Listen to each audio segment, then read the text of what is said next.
Hi everyone, तो कैसे हैं आप सभी लोग। दोस्तों आप लोग को पता है अभी एसबीआई पीओ का फॉर्म आया है और एसबीआई पीओ का जो दोस्तों नोटिफिकेशन आया है उसके बाद ये सारे दिमाग में डाउट कई लोग के रहते हैं।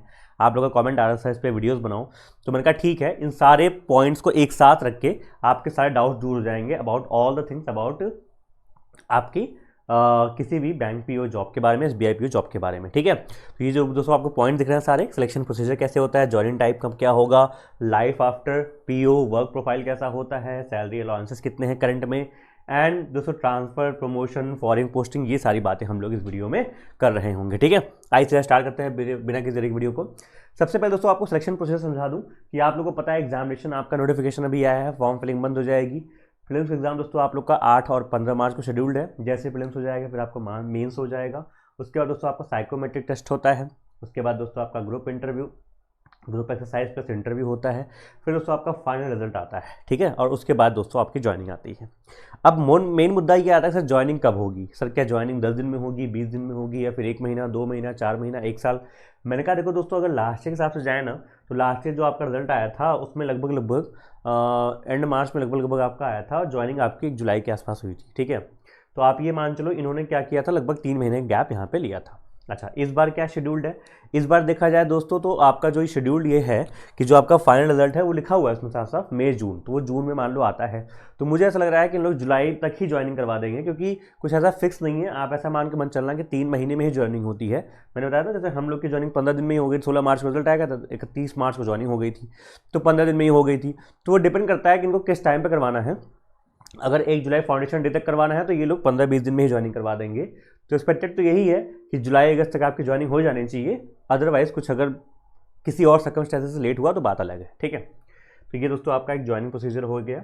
ठीक है, फिर दोस्तों ज्वाइनिंग टाइम के बाद क्या चलता है, सिचुएशन क्या होती है। मैंने कहा ज्वाइनिंग जैसे दोस्तों आपकी होगी, सबसे पहले आपको जैसे रिजल्ट आता है वहाँ पे एक सर्कल अलॉटमेंट होता है। आपको पता है जैसे उस दिन देखा था आपने जब आप फॉर्म फिल कर रहे होंगे, किस किस तरीके से आपको दोस्तों वहाँ सर्कल भरने होते हैं। सर्कल आपको कौन सा मिलता है, मान लो अहमदाबाद सर्कल, बैंगलोर सर्कल, जो भी आपको मिला है वहाँ पे आपको जाना होगा। मेल आपको आएगा डीवी कराने के लिए, डीवी कराएंगे आप, मेडिकल कराएंगे, कुछ अलॉटेड हॉस्पिटल होते हैं वहाँ पे आप मेडिकल करा लेंगे। कुछ ज्वाइनिंग फॉर्मेलिटीज़ होती हैं दोस्तों, आप बॉन्ड साइन करेंगे, जो आपको बॉन्ड उसमें दिख रहा है वो बॉन्ड आप साइन करेंगे।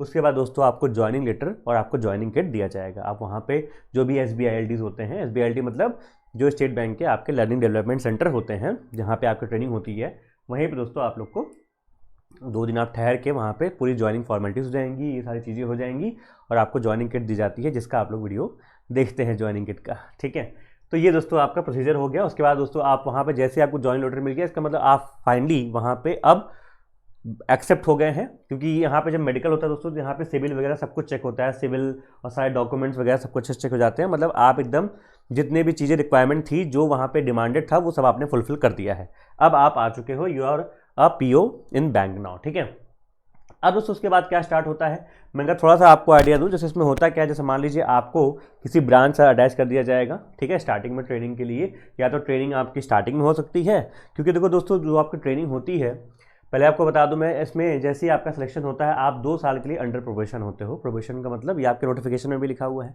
2 साल दोस्तों आप प्रोबेशन होते हो, मतलब कन्फर्म नहीं होते हो। 2 साल बाद दोस्तों आपके 2 साल के बीच बीच में ही कन्फर्मेटरी एग्जामिनेशन होते रहते हैं और उन एग्जामिनेशन को पास करके आप 2 साल बाद फाइनल ऑफिसर बन जाते हो, कन्फर्म एम्प्लॉय बन जाते हो, स्केल 1 ऑफिसर। ठीक है, अब लेकिन दोस्तों वो जो 2 साल की आपकी ट्रेनिंग होती है उसमें 2 तरह की ट्रेनिंग होती है। एक क्लासरूम ट्रेनिंग होती है, एक आपकी इन ब्रांच ट्रेनिंग होती है। क्लासरूम ट्रेनिंग आपकी बहुत छोटी सी होगी, 2 हफ्ते 3 हफ्ते तक की हो सकती है, मैक्सिमम होगी 1 महीने कहीं पे हो जाएगी।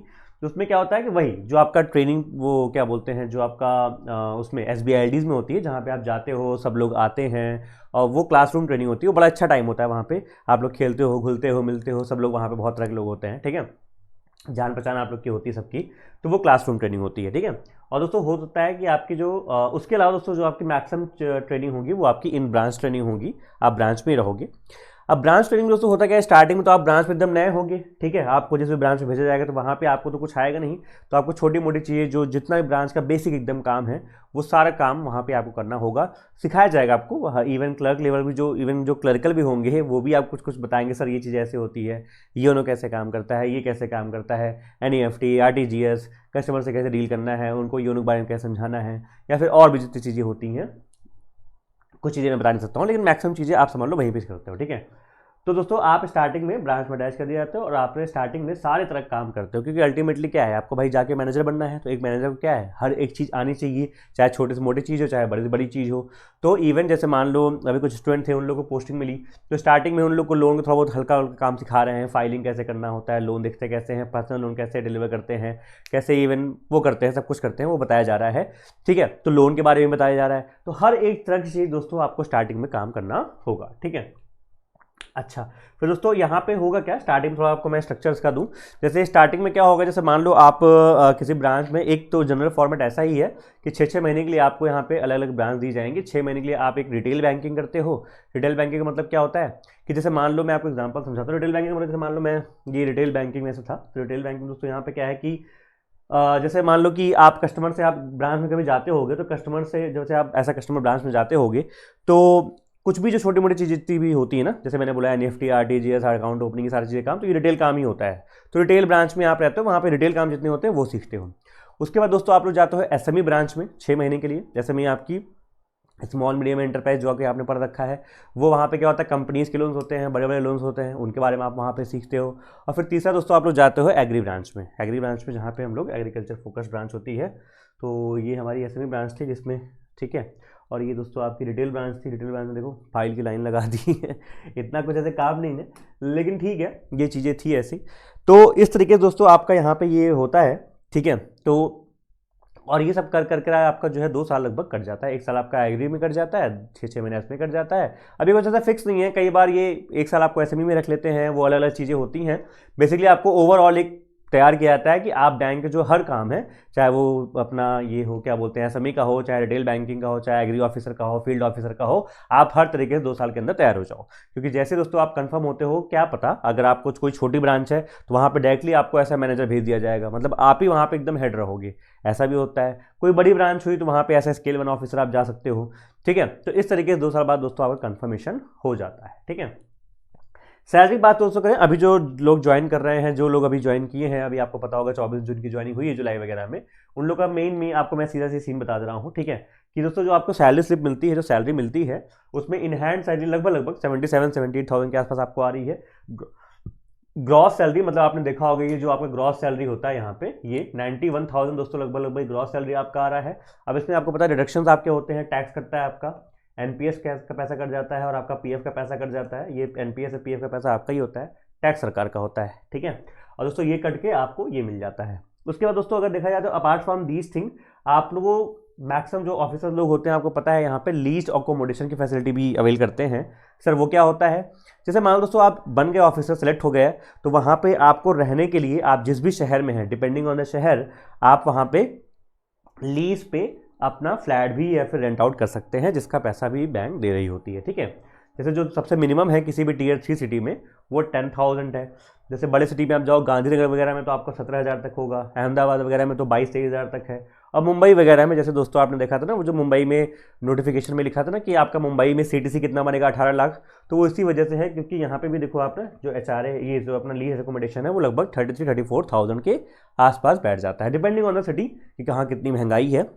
चलो ये तो दोस्तों एक सिर्फ एकोमोडेशन का हो गया, ये आपका ग्रॉस ये हो गया, तो मान लो जैसे 91 ये हो गया, 33 आपका एक ये हो गया, 9-3-12 1,20,000 तो यही हो गया। ठीक है, फिर दोस्तों और भी चीज़ें यहाँ पे होती हैं, जैसे पेट्रोल का मैंने बताया, पेट्रोल आपको मिल जाता है, एंटरटेनमेंट अलाउंस मिलता है, और भी बहुत सारे भद्रे अलाउंस होते हैं। ठीक है, मेडिकल के अलाउंसेस होते हैं अच्छे खासे, कि मेडिकल में अगर कोई भी चीज़ आपको होती है, आपको और आपके डिपेंडेंट, जैसे आप दोस्तों वहाँ पर जब डीवी करवाते हो ना, डीवी करवाने के बाद जो आपकी ज्वाइनिंग होती है, तो वहाँ पर आप डिपेंडेंट डालते हो। जैसे मान लो आपके पापा और मम्मी आप पे डिपेंडेंट हैं ना, तो आप उनको भरोगे, उनको कुछ होता है तो उनके मेडिकल का भी पूरा रिम्बर्समेंट हो जाता है। तो ये सारी चीज़ दोस्तों हैं, मेडिकल वगैरह के फीचर्स वगैरह अच्छे हैं। तो ये दोस्तों एक इसका सैलरी एंड पर्क्स, और ये इसके दोस्तों जो अलाउंसेस हैं वो है। अच्छा, कई बार दोस्तों आप लोग सैलरी में देखोगे एचआरए लिखा होता है, जो लोग एचआरए लेते हैं उनको फिर ये लीज नहीं मिलता। ठीक है, जैसे मान लो कोई सेम सिटी में है, घर खुद का है, तो वो एचआरए ले लेता है। थोड़ा आगे बढ़ते हैं दोस्तों, प्रमोशन के कई लोग पूछते हैं सर प्रमोशन का स्ट्रक्चर कैसे होता है। मैंने कहा दोस्तों, जैसे मैंने आपको बताया कि आफ्टर प्रोबेशन जैसे ही आप कंफर्म होते हो, तो कंफर्म होते आप क्या बन जाते हो, स्केल 1 ऑफिसर, जेएमजीएस स्केल 1 ऑफिसर बन जाते हो। उसके बाद दोस्तों आप स्केल 2 ऑफिसर बन जाते हो, डिप्टी मैनेजर जिसको बोलते हैं, फिर स्केल 3 मैनेजर, फिर scale 4 chief manager, then scale 4 AGM, then DGM, then CM, ऐसे कर, देन जीएम, सॉरी, ऐसे कर करके फाइनली जैसे मैंने बताया था एक पीओ जो है चेयरमैन तक भी जा सकता है। और कई अपने पास्ट में चेयरमैन रहे हैं, जो अपने पीओ से आए भी हैं, ये आपको पता भी है। और दोस्तों लास्ट में एक डाउट आप लोग का आता है फॉरेन पोस्टिंग का, सर क्या फॉरेन पोस्टिंग पॉसिबल है बैंक्स में?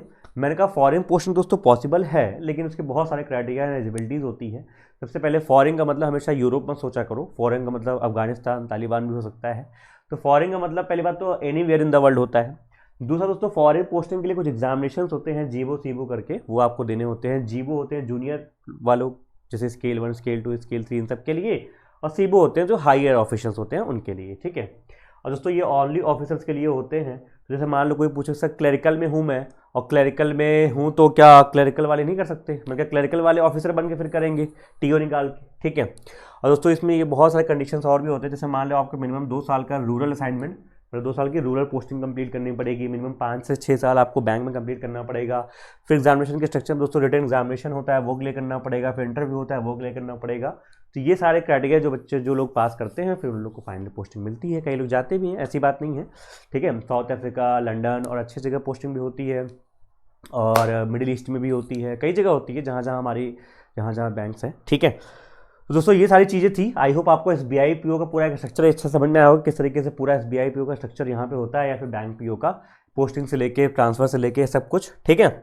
चलिए फिर आगे बढ़ते हैं दोस्तों, और छोटी सी चीज़ आपको मैं अपडेट दे दूँ, जो लोग SBI PO SBI क्लर्क ये सारे एग्जामिनेशन तैयारी कर रहे हैं दोस्तों, तो आपको पता है मैं आप लोग को यहाँ पे क्वांट पढ़ाता हूँ।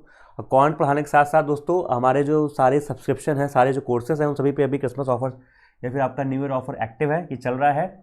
जो हमारा कंप्लीट सब्सक्रिप्शन दोस्तों है वो आपको मिल जाएगा 1500 में।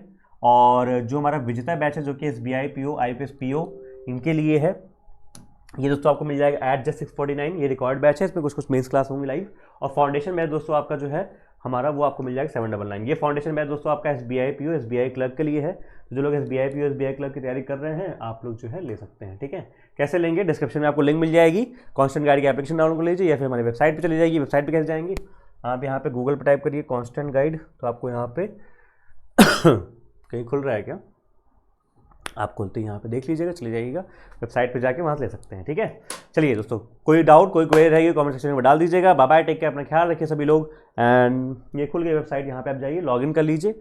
लॉगिन करके आप यहाँ पे जाएंगे पेड कोर्सेज में, तो यहाँ पे आपको सारे कोर्सेज दिख जाएंगे, ठीक है। ये है नया क्वांट लाइव बैच जो कि SBI PO SBI क्लर्क के लिए है। टेक केयर, बाय बाय, जय हिंद। और दोस्तों एक बार कंफर्म कर देना कि आप लोग की तैयारी कैसे चल रही है, आप लोग SBI PO फॉर्म भर रहे हो नहीं भर रहे हो, और तैयार हो नहीं तैयार हो, ठीक है। Take care.